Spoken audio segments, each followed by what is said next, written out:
Hello, hello everyone.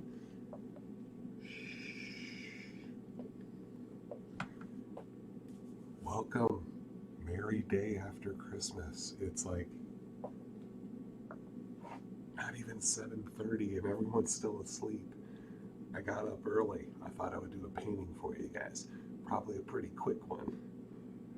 Unless it takes off, then I might be here all day. Oh, look at this. I'm just finishing prepping my canvas here.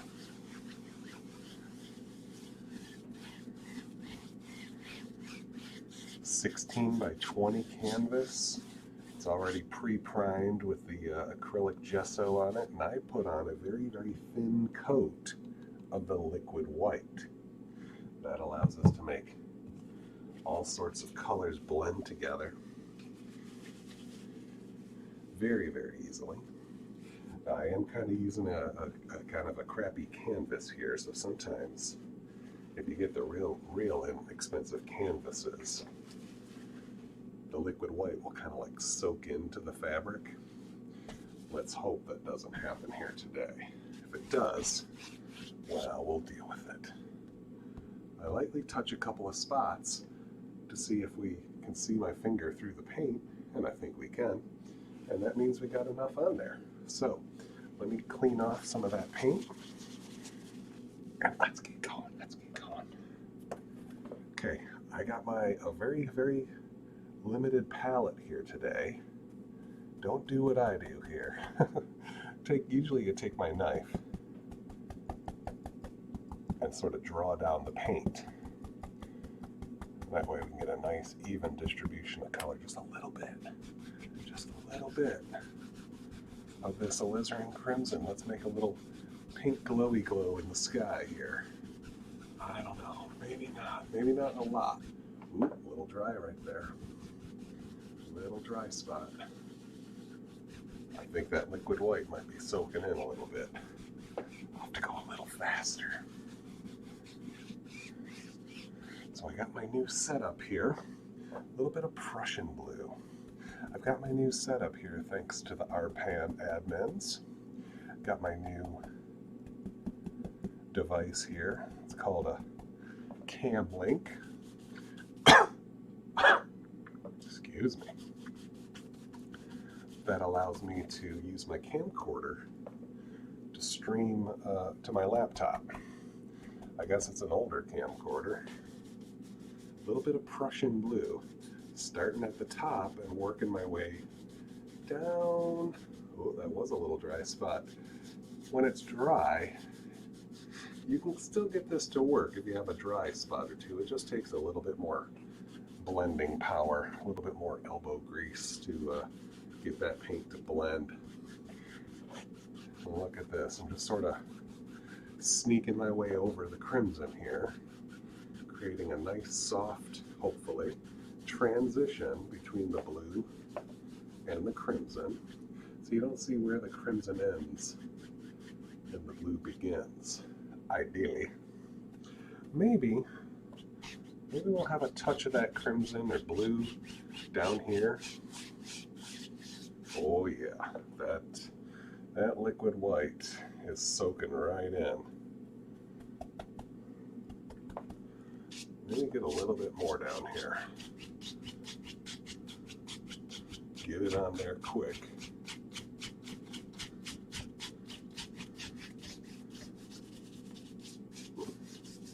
I really don't think we'll see too much of this. This is just some shadow that will be in there. Maybe a little bit of water. I think we will have a little bit of water. So maybe push it in rather horizontal. That's all we care about. Just dropping it in there really quick. Blending it out. I'm going to do a whole brush cleaning process here pretty quick. For right now, I can just move that color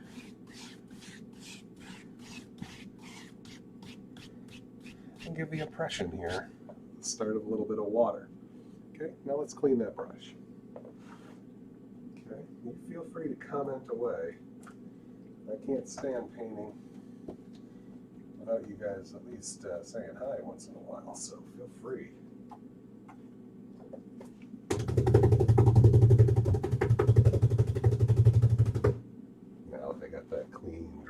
brush, a little bit on the easel. There we go. Now I can soften everything a little bit more. Just allowing that liquid white to mix those two colors together and work my way up and just make this sky nice and soft. And blend the water out. And we're done. Look how easy that is. And I'm moving right along here, my friends. I don't have a ton of time.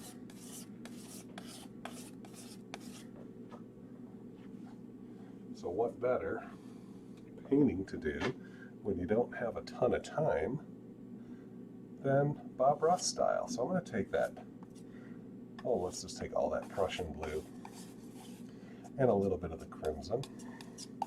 Mix those two colors together. Good way to use up my crimson, I guess. That's pretty dark to the blue side of purple, which is good. Now if you really want to dull it, take a little bit of brown and throw it in there too. Now I got this other color out here called Mountain Mix.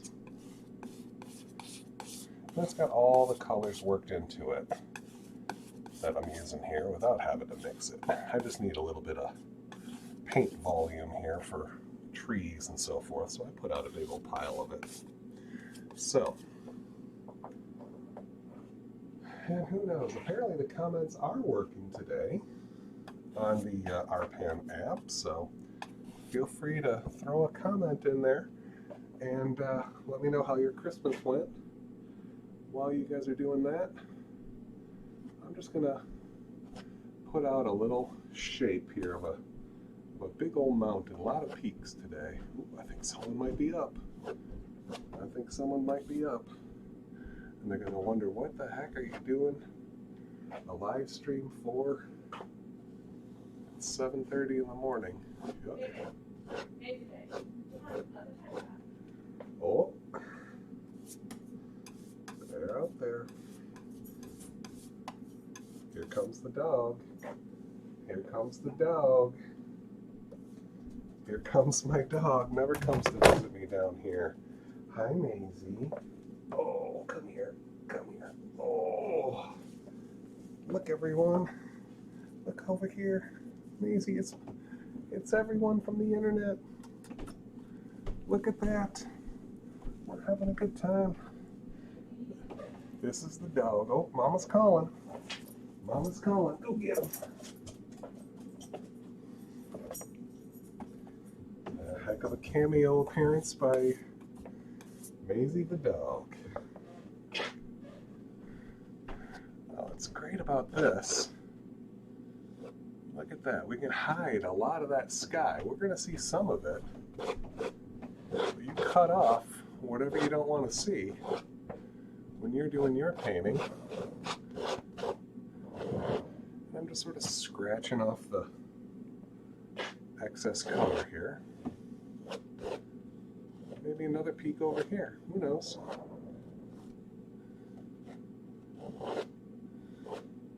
As long as we scrape the majority of the paint off, it'll allow us to blend and move that color and build out our mountain very, very easily. I think that looks pretty good.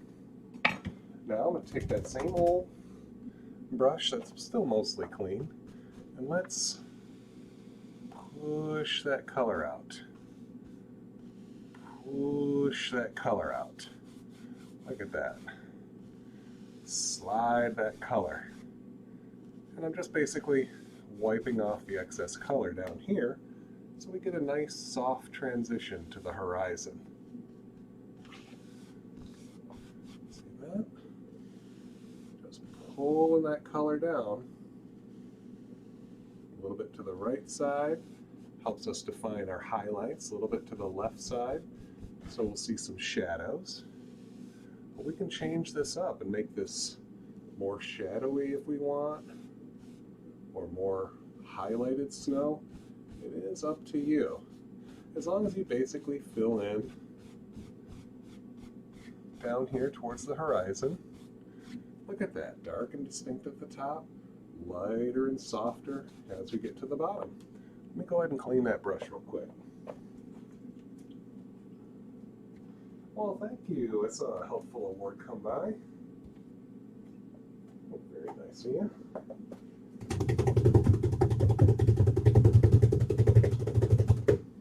All right. Now that I got the brush cleaned up, I can soften this even further, whichever way you want to say it, I guess. Blending just the base here. Just want to make this a bit softer. I want to see lots of fog today. Lots of mist. It's a misty morning.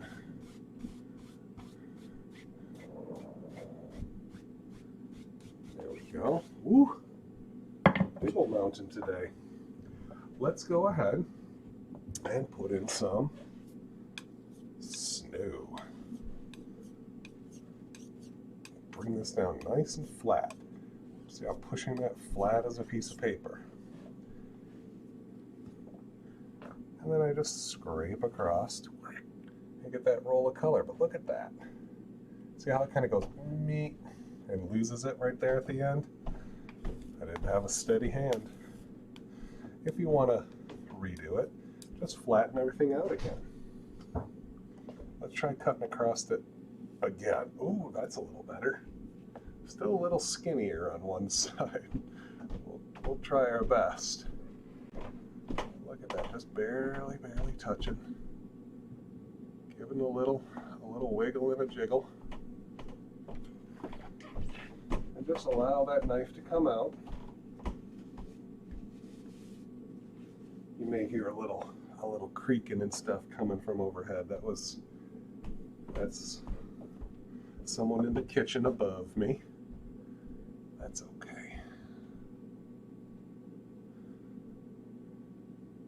Just, whoop, didn't touch the full knife went. There it is. It's such a light touch.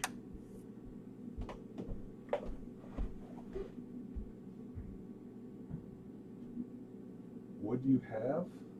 I'm not quite sure I understand. Did I miss a comment? Let's go ahead and just continue along here.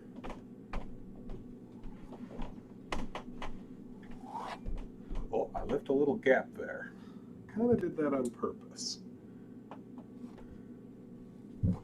You'll see why. Just a little bit.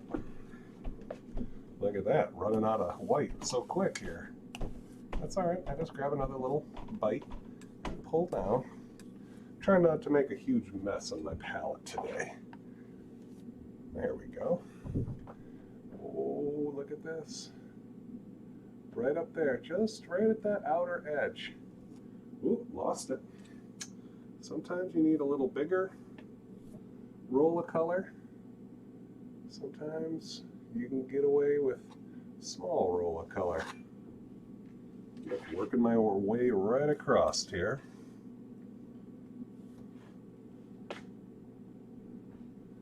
Just dropping it in wherever you think that snow is going to reflect. Okay, let's make up a nice pile of shadow. Oh, did I use all my phthalo blue? Or Prussian blue, I should say. I think I did. Let's go ahead and make a shadow color out of the mountain mix. That's mostly blue. A little darker blue. A little grayer blue. But it works. Look at that. Nice marbly, streaky mix. I think we can work with that. Then again, if you think it needs a little more, you do you. You throw a little bit more in there. And you can make some streaky darker bits, some streaky lighter bits. We'll just see how it works. How about that? I think I need one little bit more shadow here. Or highlight, I should say. just a little bit more. Hey, thanks there. We got a couple of early birds here. Early birds like me. Cut off a little roll of color. Now I like to work a little bit this way. Oh, you know what? I think I have some white under my shadow. So I'm going to turn it over. Look at that. Let's make it a little darker. Oh, ooh. That's pretty dark.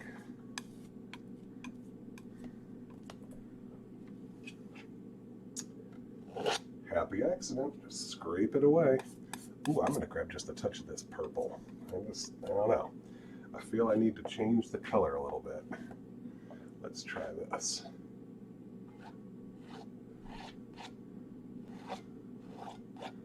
A little bit of shadow.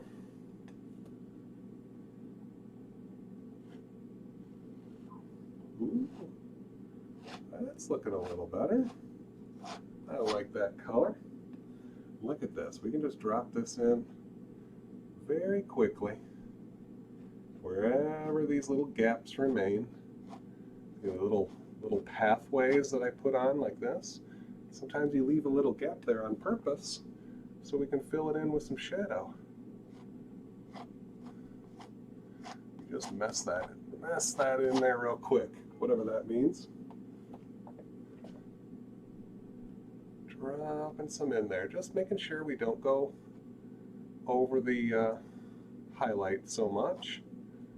Sometimes I can touch right under here, barely touch that white, so when I pull down, it might like add a little streaky snow bit. I can also use, I often do this, the very small edge of the knife, so I can sneak into these little tiny crevice,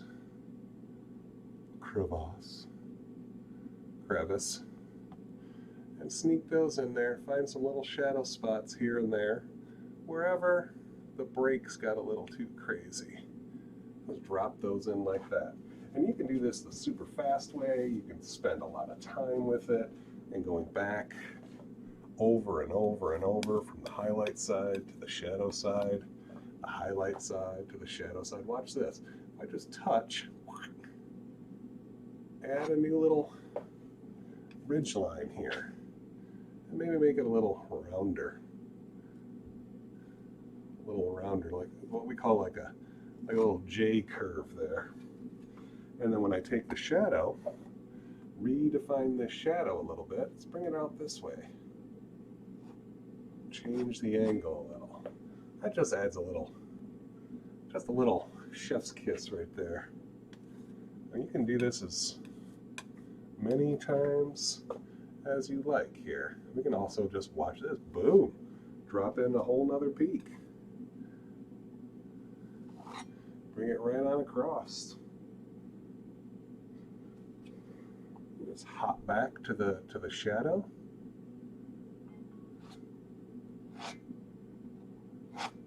Might have to turn down the notifications on my phone. Forgive me there. Sometimes I'll get those when I get awards or something like that. I better shut off the old thing here. Now look at this. Now we're getting some comments. Hello everyone. Careless. Niagara. Oh, I ruined it? Oh no. Well, is there really all that people watching right now? Oh my gosh, did I blow up? Gosh, it normally doesn't happen, especially not 7 in the morning. I don't know, I don't see any. Oh, here we are, watchers, 10,000. Oh, so cool. This is, you think you've seen this painting before? Well, I bet you have. This is, I want to say season 12, episode 13.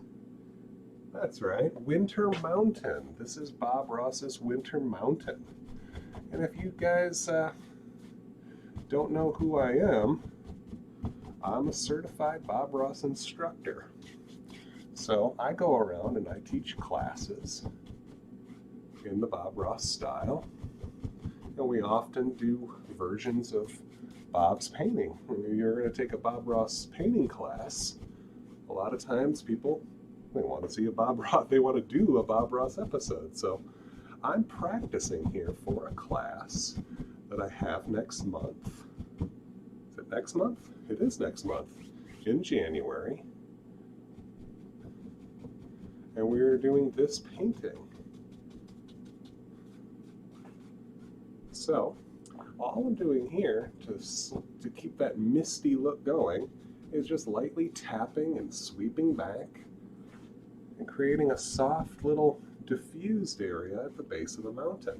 So when I cover it up and build my way forward here, some of that misty area remains. Look at that. We got a little tiny bit of the reflected crimson down here. Maybe it looks crimson, maybe just a slight bit purple as it mixes with that background color, but I like that. That turned out okay. So I told you guys, if the paintings blow up, I gotta stick around. My God, that comment is so small. Did nature make the brush? The fruit hung low, looking forward to the finished piece. That's almost like poetic. So yeah, being a certified Bob Ross instructor, I do use the Bob Ross tools and paints. You know, these paints are specially formulated to do this method. And I think you're going to have the greatest success using those, but that's just me. You use whatever you have available, just knowing there that you need a firm, dry background colors and a thinner mix as you paint your wet on wet style. So let's go ahead. I take out my shadow color. Ooh, I'm going to have to get more white anyway, so let's take some of that background mountain color. At least, well, depending how much white I used here, you kind of want to maybe make it more like 60-40 with the dark color, 60% dark, maybe even more, 70-30 maybe. And you can always add a little bit more dark, or just like lose half of it. That way any extra paint you put on will work a little bit faster. What I'm gonna do here, touch of the brown, touch of the blue. Man, maybe it should have been more like 80-20. But that just gives me more time to mess around and clean up the knife and stir and mix and make noises. Boy, oh boy. Next time, my God, don't use so much white, Ted. I used way too much color. Let's go ahead and use the old fan brush here. Look at that, fan brush. Yeah, I did step back in time here. I had this fan brush. This fan brush here was just wasted. It had a bunch of dry paint in it, probably from 4 or 5 years ago when I was first starting out. I kind of wrecked some brushes back in the day, but I recently discovered a way to recover these brushes that a fellow certified instructor. Oh my God, what did I do? Did you guys see that? Talk about happy accident. Yikes, I don't think I've ever done that before. I flicked paint right off the knife. My God. So anyways, well, who was that? Sarah Cat? I have no idea, but I'm sure you're talented at something that others of us don't know how to do. And if I have to quote Bob, oh, see, I could have been lighter. All that work, and I darkened it too much. Bob says talent is just pursued interest. So if you saw my first painting, you'd go, oh, so I wasn't always that good. If I'm considered good right now, that is. I'm not trying to sound too ego-driven here. There's always problems I have with every single one of my paintings that I'm not happy with, but that's why we practice and we get better. So what I'm doing here is I'm just tapping downwards to get a nice kind of a pointy shape here. And I'm sort of making the reflection at the same time. So I'm just tapping downward also, trying to make it somewhat similar to what's going up is what points down. Look at that, when I almost run out of paint in the brush, it makes them nice and light, kind of makes them look kind of far away. I think that's good enough. But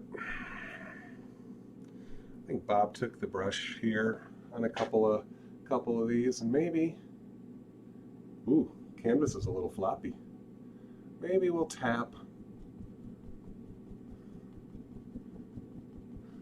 and create a little indication here, some detail, just some branches kind of sticking out there.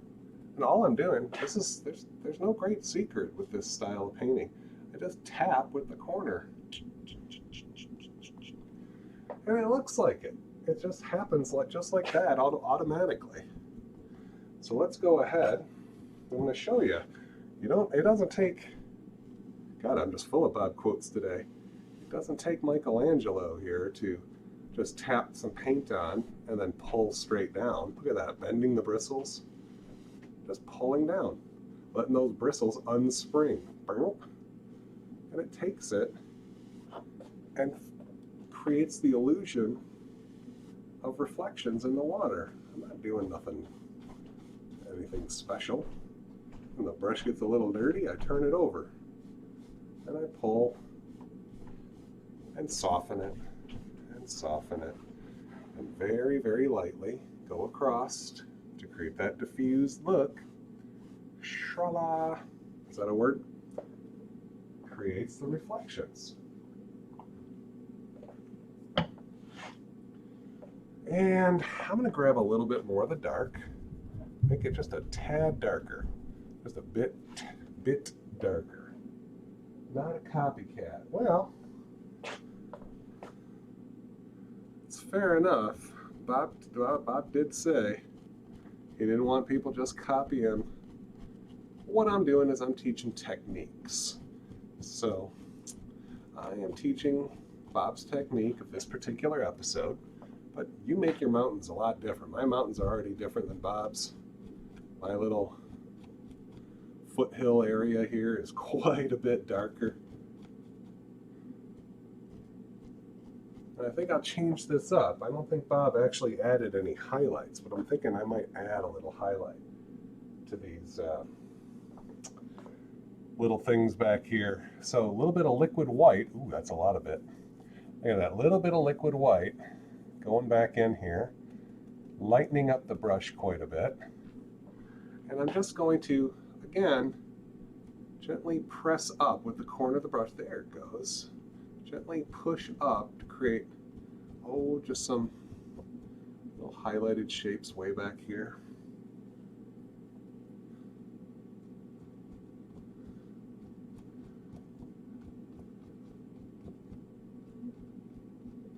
We can make them bright or not so bright.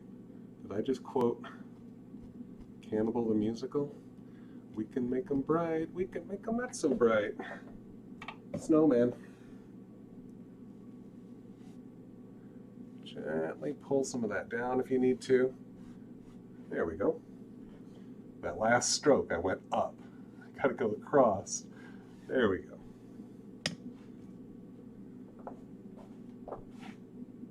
What kind of paints am I using? Well, again, you might have noticed from the title, I am Ted. I'm a CRI, that means Certified Ross Instructor.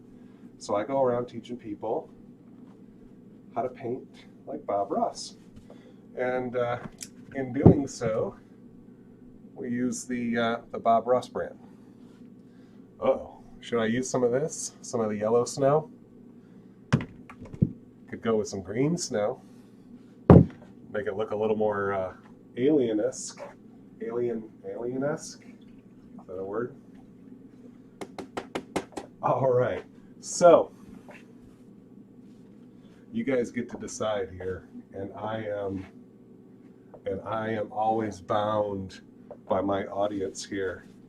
And you get to decide, am I going to follow what Bob did and do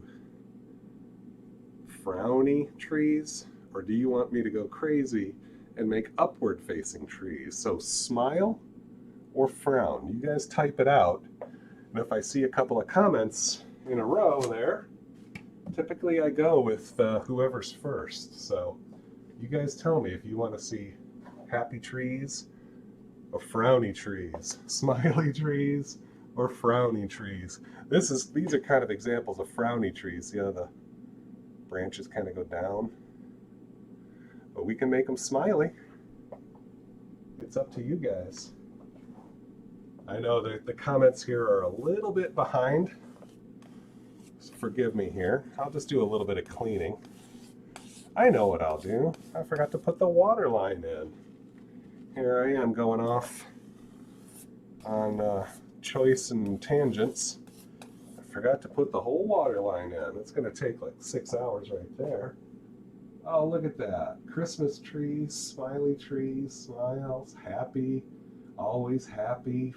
We got a couple of frowns, but just right off the bat, lots of smiles out there. I'll check in another minute. And we'll see what goes on. Tiny bit of that liquid white. See, that's the thinnest paint we have, the liquid white. And the thickest paint we have is that titanium white, what I used for the mountains. But you mix a little bit of that together and sort of just moosh it like that. Get a little bit of paint right there on the side. I'm sorry, right on the edge. We don't want it on the side. More smiles, but we can do this a couple of different ways. And we put it right there on the edge. I touch, and I just literally try to saw back and forth. Sometimes I put just a tiny bit on the side, and you can do it too. It works too. Tends to make the water lines a little bit bigger, a little bit wider than if I do the edge. There we go. All we're looking for is just a little indication between the land and the reflection here, just a little bit of water ripplage. Okay? Just an idea that there's a little bit there. Maybe it's ice forming if this is a winter painting. Maybe it's just a little tad of ice right there. And just cut across relatively straight. Maybe we can even put a little ripple here and there. Maybe one right here. Make it look, again, a little bit more like water. So we said smiley trees, huh? Uh-huh. All right. Oh, we just dropped off, didn't we? No, we're still working. We're still working. We're got some people. We got some people. I'm gonna take. We need some more paint here, and I want to darken it just a tad. Ugh. Midnight black, which in this particular line of colors has a very dark, almost purple look to it. That purpley black, more so than a ivory black or a ultra black, I guess. I don't really know what to say. It's hard to believe that there's so many different shades of black. So I'm just going to mix these together. You'd think that black would just be like midnight, but that's not always the case. Get all that paint off my knife.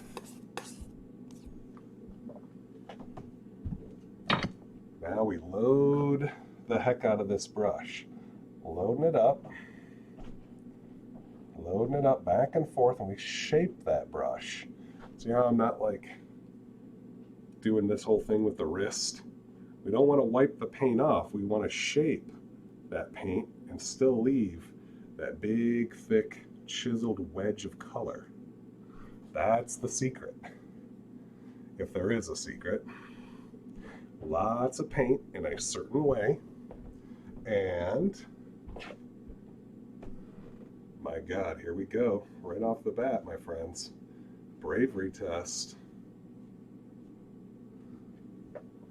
Something like that. Is that big enough? Not too big. Bigger. Using the corner of my brush, I just come in with my brush straight, handle to the right, and then barely lift the handle up. So I can just put these very small little tops, little branches, right at the top. And I just gently push up. See how it makes that little branch automatically? See that? And I can do the same thing with the same corner going off to the right. It makes a slightly different shape. That's okay. Always tapping here. I kind of use the center as my guide here.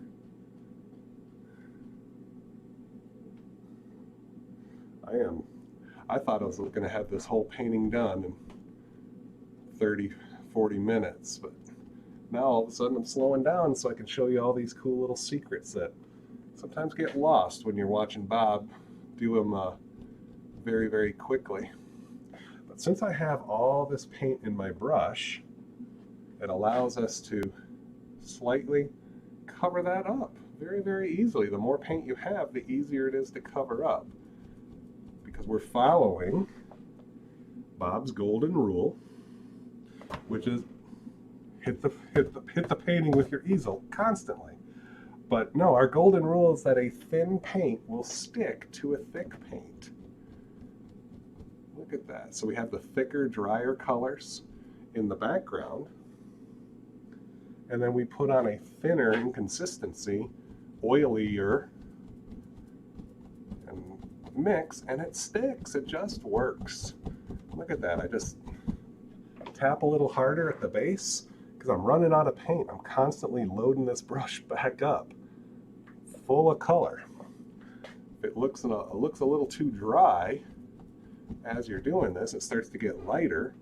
You done ran out of paint.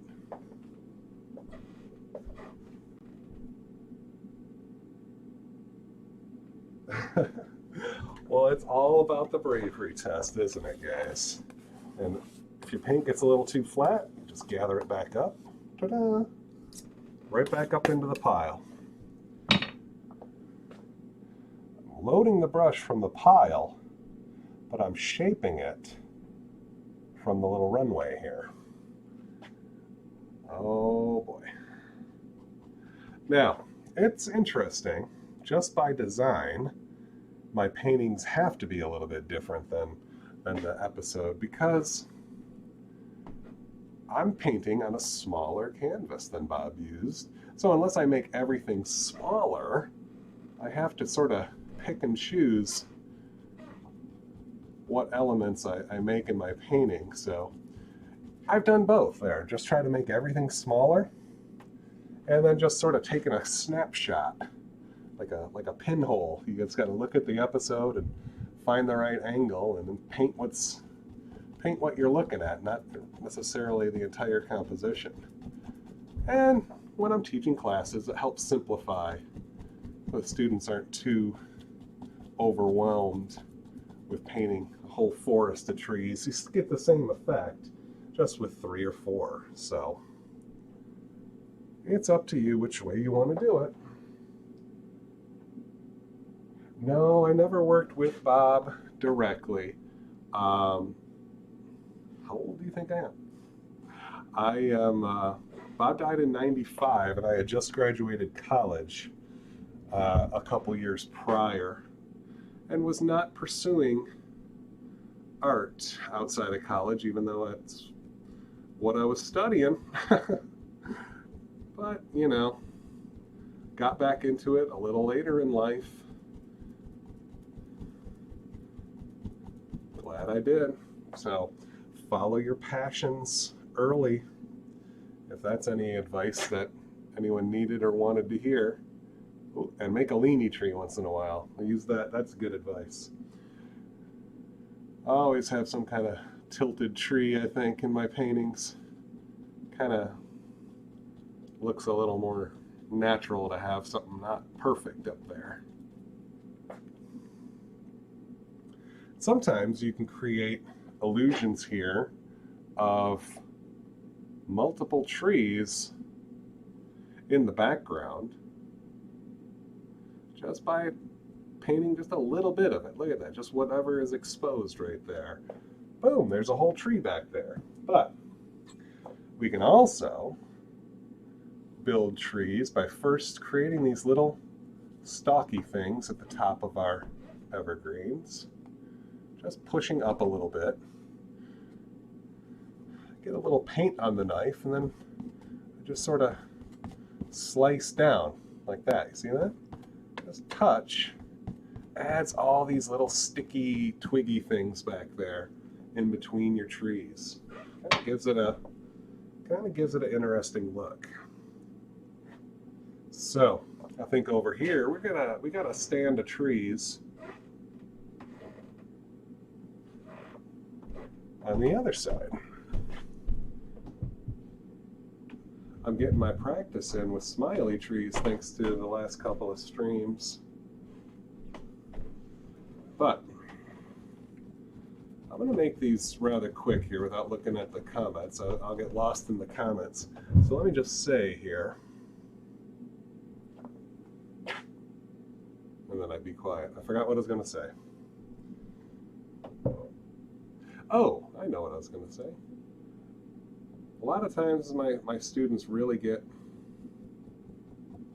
hung up on these trees, and they'll spend, 10 minutes just on one little tree.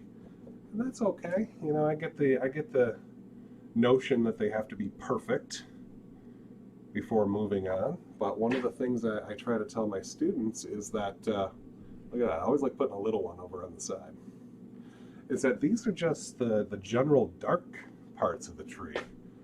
We're putting highlights on, and the tree really gets defined when we put the highlights, and we get to see all the individual branches, not just ones on the right, ones on the left. But there's all sorts of trees facing us or partially facing us. So don't worry too much about the shape of the trees here. Maybe, I don't know, maybe this one's in front, it's a baby tree. Let me do a couple of those. I kind of like baby trees. Or maybe this kind of like drops off into a hill way back there, and this tree is actually the same size as this one. It's just a little bit sort of, I don't know. I'm making up stories. I'm just making up stories and tales. But let's bring things down just a little bit. Just pushing in some dark color. I don't really know. I think we got our little forest going here. So where am I going here? We need more color out on the place. Tag yourself. I'm the sticky twigs. Oh my gosh. Not even sure what that means.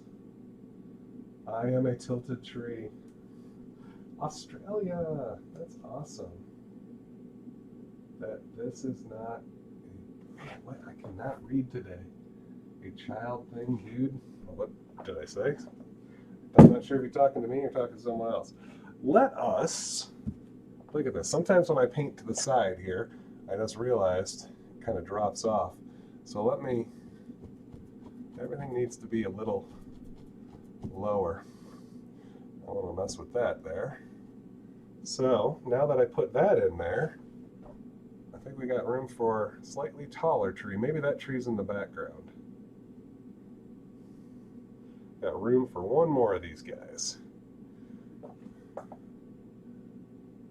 Man, my eyes are just not doing so great this morning. I don't know. Normally I have my laptop on a external monitor, right? So the monitor, I blow the text up. So now when I'm using the laptop, it's all messed up with the resolution. So we need to highlight these trees. I'm bored of looking at them like that.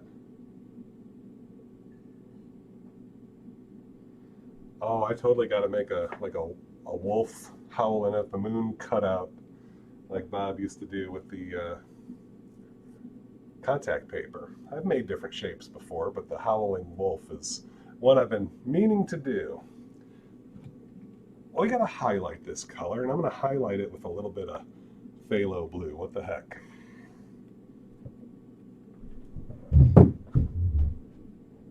So I'm gonna get some of this liquid white. Look at that. I just take some of the liquid white and I'm gently pulling through the titanium white, just gently grazing some color. We don't want it as thin as the liquid white. We don't want it as thick as this color. So it needs to be fairly thin. Once I get the thinness, then I'll get the phthalo blue. Oh, that's a good phthalo blue. We're going to be able to see that for sure. And, oh my gosh, trunks or no trunks? I guess it's no trunks because I should have done them a while ago. Let's go ahead and using that same motion, I just gently push up. And as I put some of these in, gotta just work our way down, skipping a lot of these branches along the way. Just push in, keep the brush moving, and highlight your way down the tree and move on. You don't need to spend a lot of time doing it. Okay, we need those shadows there. So don't highlight every single tree. Ooh, this canvas is quite floppy. You can actually see it moving. Makes it a little wilder. There we go. Now we got to do the big mamma jamma. Let me get a little bit more paint on the brush. Start at the top, barely touching. As I'm going down, I'm skipping a lot.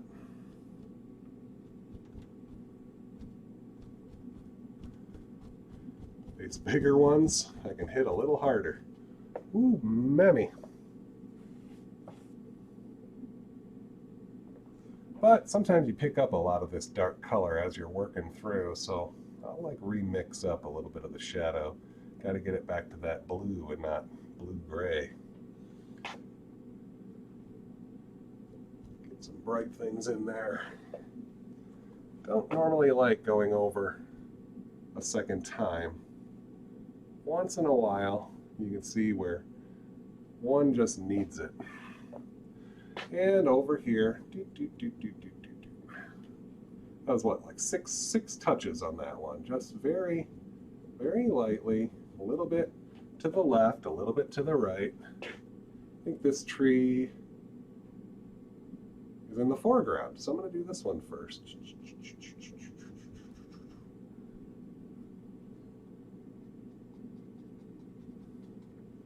There we go. Quite easily done. Well, the front part is snow, my friends. Yes, we've got a little bit of lake showing here. But yes, in this particular painting, I think actually Bob has his a bit lower, all this stuff. He made his trees even bigger than mine, I guess, but that's all right. That's all right. We'll get through it. Let us take, well, first, let's get some of this out of the way. I sort of went right over my pile of white there, didn't I? We'll try to make this a little purer white. Look at that. Just grabbing some of this paint this time and really, really working it in to the top part of the bristles. Look at that. We can make a chiseled edge. And I can make trees. I think in this episode, Bob made the trees with a 1 or 2 inch brush. But we're going to make the foreground here with just a very, oh, that was a lot. Very, very light touch of the liquid white. Mostly just straight titanium white, really pushed into the brush. And watch this. I touch just the very bottom. Pull that paint across. Pushing that brush in and working back and forth. Now when I touch it very lightly, you'll see me come across here and just barely touch. That's what softens it and makes it quite a bit smoother looking. But if I grab just a little bit of this color, pulls down these little streaks to give it the lay of the land, we like to say, the idea of what the general landscape is. Now if I pull more downwards, it will make cliffs. But the more I pull towards the center, it adds these nice little streaks of shadow. I've got a hair on the brush here. I keep moving around the scene. We don't necessarily need a lot of paint in the brush. If you want to, you can work it with a lot less color if you don't have as much shadow down here. And this is a little loose here. It's a little dry, I should say. The liquid white kind of soaked into the canvas a little bit, and that gives it a little bit drier feel. So if I load just a little bit more paint in the brush and add a touch of liquid white, the brush slides a lot easier and sort of fills in the canvas more. Okay, but we don't necessarily need this snow to be pure white. You know, we got a little bit of a sky color there, a little bit of crimson, a little bit of blue. I could take some of that phthalo blue and look at that. I just push a little bit of that back and forth.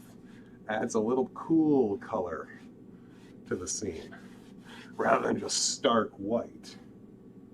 Actually, having a little bit blue, it will kind of make things look colder if you're going for a very cold look. Let a little bit of the phthalo blue remain. You'll get that cold look. When I like to do this, I like to work back to forward here. So I try not to mess with this too much so that I can overlap as I'm coming closer to us. So don't just keep jumping back and forth like that. You'll add these little brush marks there that will kind of hide the effect of the perception of depth to the painting. Work front last. Look at that. Oh, that is some tough, dry canvas there. A little bit of the liquid white, just cover that up. We can go back and forth and then blend it out nice and soft. The more you work it, the softer everything will get. Kind of works into the fabric there. That's my happy accident for you today. Not enough liquid white. Or some of it soaked in. Look at that. Nice and smooth. A little bit of shadow there.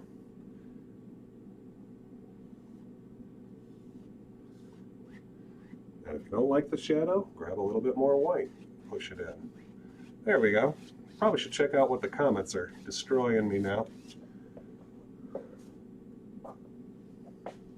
Oh, thank you. Don't forget to clean. You're right, I should clean the brush here pretty soon. That's a nasty one. What do I have here? I think Bob added a funky tree at the end after he starts that color. Maybe he put it on before, I'm not quite sure. It don't matter. We can do things out of order. Mostly. Sometimes. Kinda. Sometimes.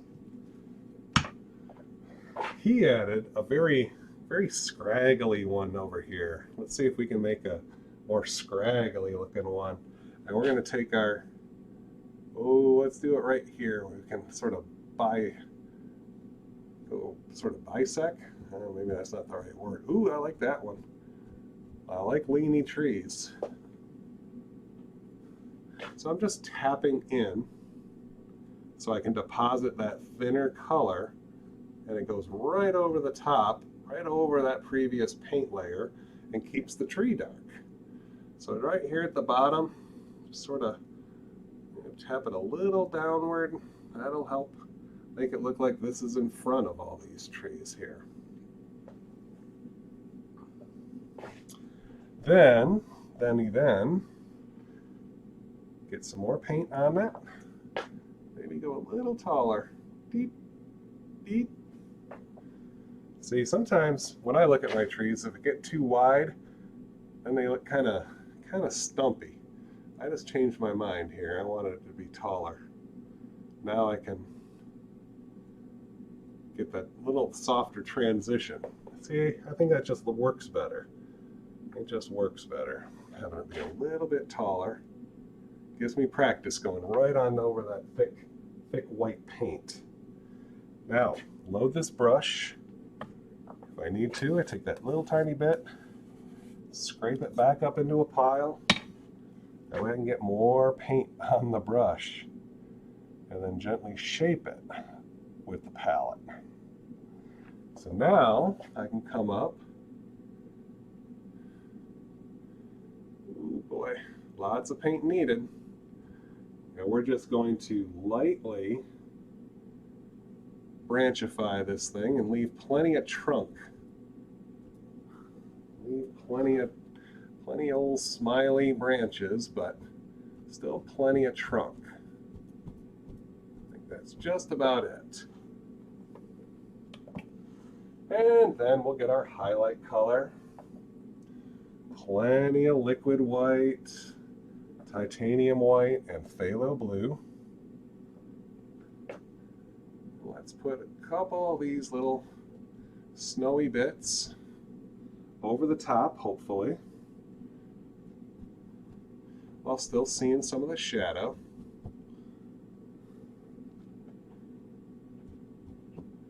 There we go.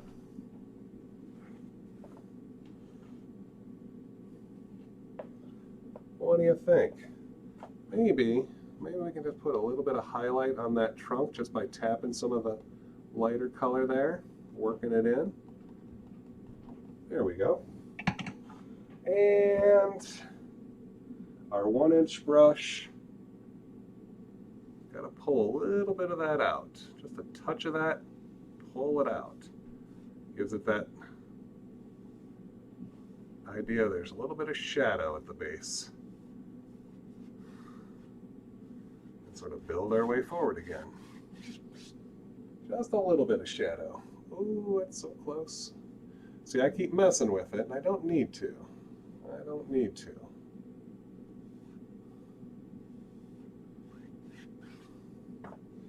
There we go. What do you think of the frontal tree? A little flying saucer, huh? Well, you never know.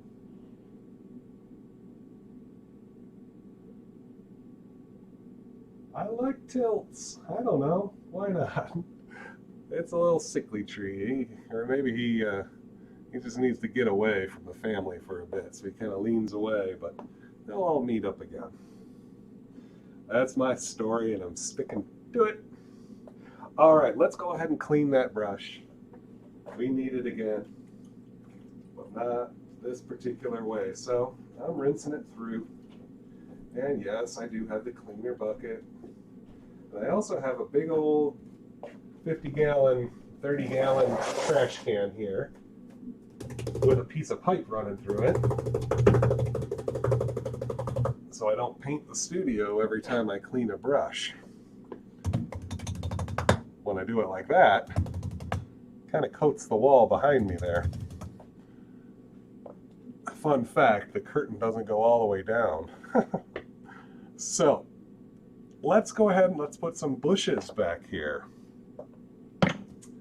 Oh, and to do bushes, you know, we need lots of paint again, just in a different way. Let's get rid of some of that old color. Get out. Look at all this paint. Gotta use a lot of paint, and sometimes it gets wasted unless you're doing multiple paintings. But that's kind of the nature here. Lots of paint. I just dip my brush straight into that liquid white. And then I gently graze it over this titanium white. Remember what I said, a thin paint sticks to a thick paint. So we need it thinner, just not pure liquid white thin. Pulling down, look at that. Pulling through the color. And I like to stop and pop up. Stop and pop. Copyright. 2021, Nature's Brush Studio. So we want a lot of paint on the brush, right there at the tips. And now all we need to do is touch while moving the brush, sort of rotating the brush a little bit. And we get all these little bushy things start to pop right out. So load the brush, one little bushy at a time. Look at this. Boom, boom, boom. Little bright, happy little icy covered bushes. There we go. Just do one little touch at a time. Load the brush. Look at that. Thinner paint sticks right over the top of those trees. Now, maybe you might say to yourself, there might be a little bit more shadow in there, deep in those, behind those trees. And I think you're right. So I'm going to grab a little touch of that phthalo blue. You don't have to do this if you don't want to, but let's get a couple of dark ones up in there, a little deeper in the shadow. Close up to these trees. They're ice covered, sure, but they're dark. So drop a little blue into it. There's nothing wrong. Then I wipe some of that blue off.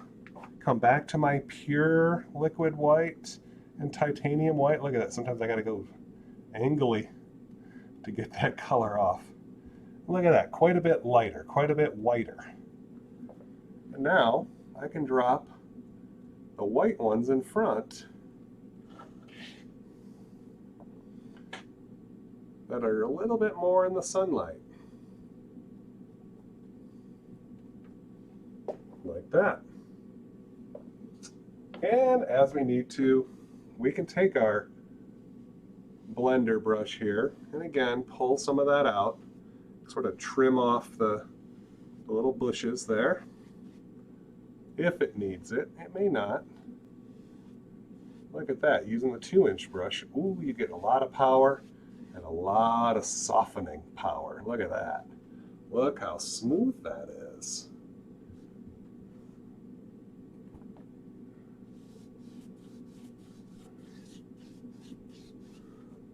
All right, and there we go. That's basically the end of Winter Mountain. Can you believe it?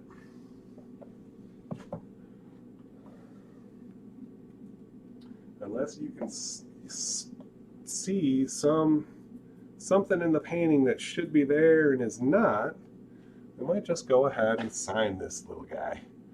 This is T and an S. And one of the last paintings here for 21. We'll drop a little 2 and a 1 on there. I thought I was done with classes for the year, but it turns out I have a Airbnb experiences class tonight. So that's a little bit of a practice for us. Oh, and look at that. I think we totally missed out if we want to have a path or not going down into the water. What do you guys think? Of course, I just signed the painting, but should I put a path in here?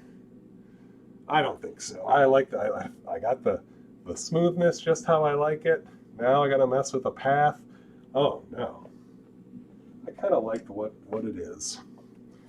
I can do a second one if you guys are clamoring for it.